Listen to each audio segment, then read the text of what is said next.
Lunch time ಅಂತ lock ಮಾಡ್ತಾರೆ. ಆ ಲಂಚ್ ಟೈಮಲ್ಲಿ ಲಾಕ್ ಯಾರಿಗೆ? ಬೇರೆಯವ್ರಿಗೆ ಮಾತ್ರ. ಆ ಟೀಚರ್ಗೆ, ಪವಿತ್ರ ಗೌಡಗೆ, ಅಲ್ಲಿರೋರ್ಗೆ ಲಾಕ್ ಅಲ್ಲ ಅದು.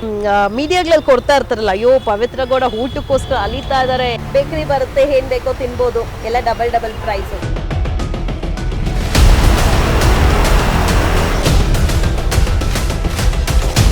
ಎಲ್ಲಾ ತಿಂತಾಳೆ ಸರ್. ಹಬ್ಬದ ಊಟ ನೋಡಿ, ನಾನು ಹೋಗಿದ್ದು ಯುಗಾದಿ ಟೈಮಲ್ಲಿ, ಒಬ್ಬಟ್ಟು ತಿಂದ್ಲು, ಎಲ್ಲಾನು ತಿಂತಾಳೆ, ಆರಾಮಾಗಿದ್ದಾಳೆ. ಅಂಡ್ ಎಂಟ್ರೀಸ್ ಬರುತ್ತೆ, ಎಲ್ಲ ಅವಳಿಗೆ ಏನ್ ಬರುತ್ತೆ ಎಲ್ಲಾನು ಬಿಡ್ತಾರೆ. ಎಲ್ಲ ಆರೋಪಿಗಳಿಗೂ ಸಪ್ರೇಟ್, ಅವಳಿಗೆ ಸಪ್ರೇಟ್.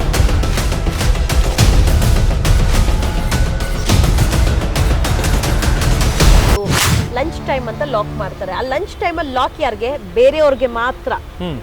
ಆ ಟೀಚರ್ಗೆ, ಪವಿತ್ರ ಗೌಡಗೆ, ಅಲ್ಲಿರೋರ್ಗೆ ಲಾಕ್ ಅಲ್ಲ ಅದು. ಅವ್ರು ಲಾಕ್ ಹಾಕೊಂಡು ಒಳಗಡೆ ಚಿಟ್ ಚಾಟ್ ಮಾಡೋದು. ಆ ಲೈಬ್ರರಿನ ಇವ್ರು ಪರ್ಸನಲ್ ಚಾಟ್ ರೂಮ್ ಮಾಡ್ಕೊಂಡ್ಬಿಟ್ಟಿದ್ದಾರೆ.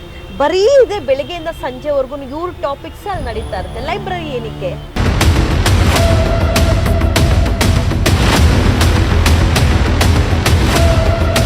ಆ ಪೊಲೀಸ್ ಅವ್ರಿಗೆಲ್ಲ ಯಾರು ಇರ್ತಾರೋ ಅವ್ರಿಗೆ ಹೇಳ್ತೀನಿ, ಲೈಬ್ರರಿ ಅನ್ಕೊಂಡಿದ್ದೀರಾ, ಏನ್ ಅನ್ಕೊಂಡಿದ್ದೀರಾ ನೀವು ಅಂತ. ಪೊಲೀಸ್ ಅವರ ನೀವು ಬಕೆಟ್ ಹಿಡಿಯೋ ಕೆಲಸ ನಿಮ್ಮಂತವ್ರು ಹಿಂಗಿರೋದಕ್ಕೆ ಇವ್ರು ತಪ್ಪ ಮೇಲೆ ತಪ್ಪು ಮಾಡ್ತಾ ಇರೋದನ್ನು ಎದ್ದೋಗ್ಬಿಟ್ಟು.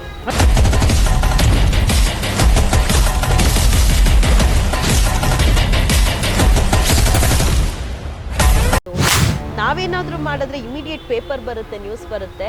ನನ್ನ ತಂದೆ ಯಾರೋ ಮಹಿಳೆ ಜೊತೆಗೆ ಮುಟ್ಟಿದ್ರು ಅಂತ ನ್ಯೂಸ್ ಪೇಪರಲ್ಲೆಲ್ಲ ಬಂತು. ಇಲ್ಲಿ ನಡೆಯೋದು ಯಾಕೆ ಬರಲ್ಲ ಅಂತ ಇಡ್ಕೊಳ್ಳಿ.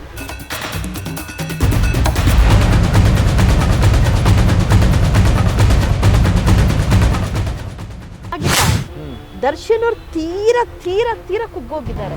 ಅವ್ರ ಜೀವನದಲ್ಲಿ ಎಷ್ಟೋ ಒಳ್ಳೆ ಕೆಲಸ ಮಾಡಿದ್ದಾರೆ, ಇದೊಂದು ದೊಡ್ಡ ತಪ್ಪು ಕೆಲಸ ಮಾಡ್ಬಿಟ್ಟು.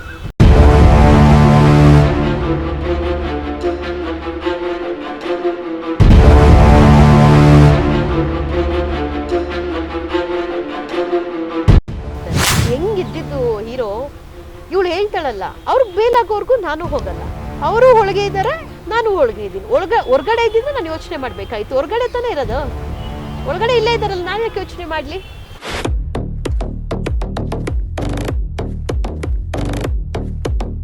ಇನ್ನೊಂದು ಹೇಳ್ಕೊಳ್ತಾಳೆ ಅವಳು, ರೀಸೆಂಟ್ ಆಗಿ ಬೇಲಾಗಿ ಹೊರಗಡೆ ಬಂದ್ರಲ್ಲ, ನಾವು ಚೆನ್ನಾಗೇ ಇದೀರಿ ಇಬ್ರು ಹೊರಗಡೆ, ನಾವು ಚೆನ್ನಾಗೇ ಇದ್ದೀರಿ, ಮನೆಗೆಲ್ಲ ಬರೋರು, ಬಟ್ ಹೇಳೋದ್ ಬೇಡ, ವಿಜಯಲಕ್ಷ್ಮಿ ಅವ್ರಿಗೆ ಡಿವೋರ್ಸ್ ಕೊಡೋ ತನಕ ಹೇಳೋದ್ ಬೇಡ, ಈ ತರ ಎಲ್ಲ ಮಾತಾಡಿದಾಳೆ ಸರ್ ಅಲ್ಲಿ.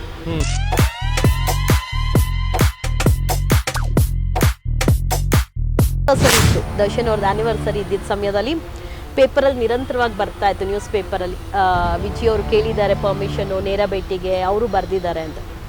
ಆಗ ದರ್ಶನ್ ಅವ್ರು ಕೇಳಿರೋದಿಲ್ಲ, ಅವಳು ಕೇಳಿರ್ತಾರೆ.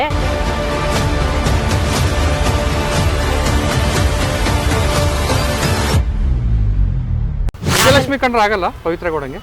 ಆಗೋದೇ ಇಲ್ಲ. ಅವ್ರನ್ನ ಏನೇನೋ ಹೇಳ್ತಾರೆ ಅಮ್ಮ, ಅವ್ರ ಬ್ಲ್ಯಾಕ್ ಮ್ಯಾಜಿಕ್ಕು ಏನೇನೋ ಹೇಳ್ತಾರೆ ಆ ಅಮ್ಮನ ಮೇಲೆ. ಪಾಪ ಇವಳು ನಮ್ಮ ಲೈಫಲ್ಲಿ ಬರುವಂತ ಹೆಣ್ಣು ಅದೃಷ್ಟದ ಲಕ್ಷ್ಮಿ ಆಗಿರ್ಬೇಕು, ದರಿದ್ರ ಲಕ್ಷ್ಮಿ ಆಗಿರಬಾರ್ದು. ಹೆಣ್ಣು ಮಣ್ಣು ಹೊಣ್ಣು ಹೊಲ್ದು ಬಂದ್ರೆ ಇಲ್ಲ ಅಂದ್ರೆ ಇಷ್ಟೇ.